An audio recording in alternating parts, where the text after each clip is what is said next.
పాత బస్తీలో అమ్మవారికి సంబంధించినటువంటి బోనాలు అయితే అంగరంగ వైభవంగా ప్రారంభమైపోయాయని చెప్పుకోవచ్చు. ఇప్పటికే పాత బస్తీలో ఏ ఆలయం చూసినా సరే అందంగా ముస్తాబైపోయింది. ప్రెజెంట్ మనం ఆషాఢ మాసంలో జరగబోయేటటువంటి చివరి బోనాలు లాల్ దర్వా సింహవాహిని అమ్మవారి దగ్గర ఉన్నాము. ఇక్కడ ఆలయం చూడొచ్చు, ఎంత చక్కగా అమ్మవారిని అలంకరణ చేశారో. చక్కగా పూలతో అమ్మవారికి ఇప్పటికే బంగారం అన్ని వేసి కూడా అలంకరణ చేశారు. ఇక పూర్తి అసలు ఈ అమ్మవారి చరిత్ర ఏంటి, మరీ ముఖ్యంగా ఆదివారం ఏ కార్యక్రమాలు జరగబోతున్నాయి, బోనాలు ఏ విధంగా ఉండబోతున్నాయి అడిగి తెలుసుకుందాం. మనతో పాటు ప్రధాన అర్చకులు ఉన్నారు. ఈరోజు ఉదయం నుంచి కూడా వారు వేకువజామున 5 గంటలకి ఇక్కడికి వచ్చారంట. భక్తులు కూడా అంత పెద్ద ఎత్తున కూడా వస్తున్నారు. మరి ఈ రోజు ఎలా ఉంటే ఆదివారం ఏ విధంగా ఉండబోతుంది అడిగి తెలుసుకుందాం. ముఖ్యంగా లాల్ దర్వా సింహవాహిని అమ్మవారు అంటేనే ఎంతో పవర్ఫుల్. ఈసారి బోనాలు ఎలా ఉండబోతున్నాయి? లాల్ దర్వాజా మహాకాళి దేవాలయము చారిత్రాత్మకమైన దేవాలయం. హైదరాబాద్ పట్టణంలో ఇంత ప్రసిద్ధి పొందిన దేవాలయం మరొకటి ఉండకపోవచ్చు. అయితే ఈ దేవాలయంలో అమ్మవారి యొక్క మూల విరాటే ప్రత్యేకత. అమ్మవారు నిలబడి ఉండడం, అష్టభుజాదేవిగా విరాజిల్లుతూ ఉండడం, సింహవాహనంతో కలిసి ఉండడం, కింద మహిషమర్ధనగా ఉండడం అమ్మవారి యొక్క ప్రత్యేకతలు ఇవన్నీ కూడా. అయితే ఈ దేవాలయంలో ఈ మనం చూస్తూ ఉన్నటువంటి మూల విరాటిని కంచి పరమాచార్య వారు వచ్చి స్థాపన చేశారు.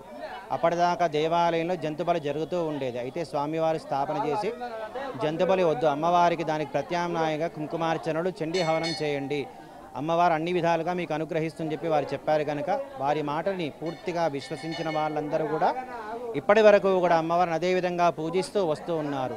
అమ్మవారు అదేవిధంగా స్వామివారు చెప్పినట్టుగానే అనుగ్రహిస్తూ వస్తూ ఉంటుంది. అయితే దేవాలయంలో ఈ సంవత్సరము బోనాల కార్యక్రమాలు ఘనంగా జరుగుతూ ఉన్నాయి. అమ్మవారికి మొదటి రోజు అభిషేకంతో మొదలైనటువంటి కార్యక్రమాలు కలశ స్థాపన, అక్షతార్చన, ఘటస్థాపన, బిల్వార్చన, దీపోత్సవము, శాకాంబరి, పుష్పార్చన, కుంకుమార్చన, చండీహవనంతో నవరాత్రి కార్యక్రమాలన్నీ ముగిసిపోతాయి.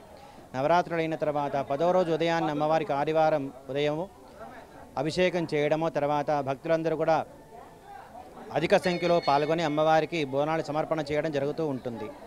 సాయంకాలం వరకు బోనాల కార్యక్రమాన్ని ముగిసిపోతాయి. బోనాలు అయిన తర్వాత సంధ్యా సమయంలో అమ్మవారికి శాంతి కళ్యాణోత్సవం నిర్వహిస్తాము. కళ్యాణోత్సవం అయిన తర్వాత రాత్రి 11 దాకా దేవాలయం తీసి ఉంటుంది. 11 తర్వాత దేవాలయము ఇంకా శుద్ధి కార్యక్రమాల కోసం బంద్ చేయడం జరుగుతుంది. మళ్ళీ ఆ రోజు మరుసటి నాడు సోమవారం ఉదయాన్నే అమ్మవారిని దేవాలయం ఉదయంకాలం పూజ చేసిన తర్వాత పోతరాజు రావడము, భవిష్య కార్యక్రమం జరగడంతో ఈ బోనాలో ఉన్నటువంటి ముఖ్యమైన కార్యక్రమాన్ని ముగిసిపోతాయి. తర్వాత అమ్మవారి యొక్క ఘటాన్ని ఇక్కడ నుంచి ఊరేగింపుగా తీసుకొని వెళ్ళి నిమజ్జనం చేతుడుని ఈ బోనాలన్నీ కూడా పూర్తవుతాయి. ముఖ్యంగా ఈ ఆలయానికి పెద్ద ఎత్తున విఐపీలు వస్తూ ఉంటారు, సినీ సెలబ్రిటీలు వస్తారు, క్రీడాకారులు వస్తారు. మరి వాళ్ళందరూ వచ్చినటువంటి నేపథ్యంలో ఎలాంటి ఏర్పాట్లు చేస్తారు? ఈ దేవాలయం యొక్క ప్రత్యేకత అదే. ప్రతి రాజకీయ నాయకులైనా సరే, ఉద్యోగస్తులైనా సరే, వాళ్ళు ఇక్కడికి వచ్చి అమ్మవారిని దర్శించుకొని ఇక్కడ పూజ చేసుకున్న తర్వాత ఆ మరుసటి సంవత్సరం వాళ్ళకి తర్వాత స్థానం అంటే ప్రమోషన్ రావడం కానీ లేకుండా ఇంకా పై స్థాయికి వెళ్ళడం కానీ జరుగుతూ ఉంటుంది. కనుక అది వాళ్ళు బాగా నమ్ముతారు. కనుక దేవాలయానికి ఆహ్వానించకపోయినా విఐపీలు వస్తారు ఇక్కడికి. సో మొత్తానికైతే బోనాలకు అన్ని ఏర్పాట్లు అయిపోయాయి అంటారా? ప్రస్తుతానికైతే దేవాలయం తరపు నుంచి అన్ని రకాలైన ఏర్పాట్లు పూర్తయిపోయాయి. భక్తులందరూ ఎటువంటి అనుమానం లేకుండా రావచ్చు, అమ్మవారిని దర్శించుకోవచ్చు.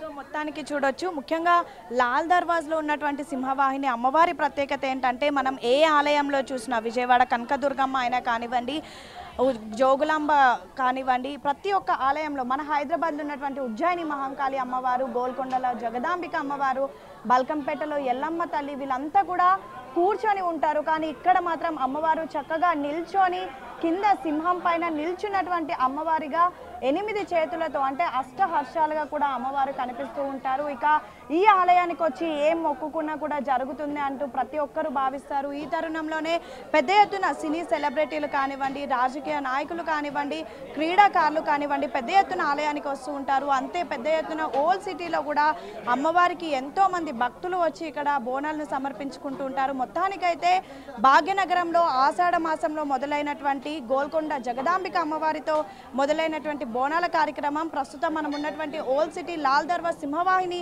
అమ్మవారి ఆలయంతో ముగుస్తుంది. ఇక చివరి బోనం కూడా గోల్కొండలో సమర్పించి ఈ బోనాల తంతు అనేది ముగుస్తుంది. మొత్తానికైతే ఈ ఆదివారం జరగబోయేటటువంటి శ్రీ లాల్ దర్వా సింహవాహిని అమ్మవారి బోనాల కార్యక్రమం అయితే అంగరంగ వైభవంగా జరగబోతుంది అంటూ ప్రధాన అర్చకులు చెప్తున్నారు. వీడియో జర్నలిస్ట్ తిరుపతితో హేమ ఏబెన్, ఆంధ్రజ్యోతి, హైదరాబాద్.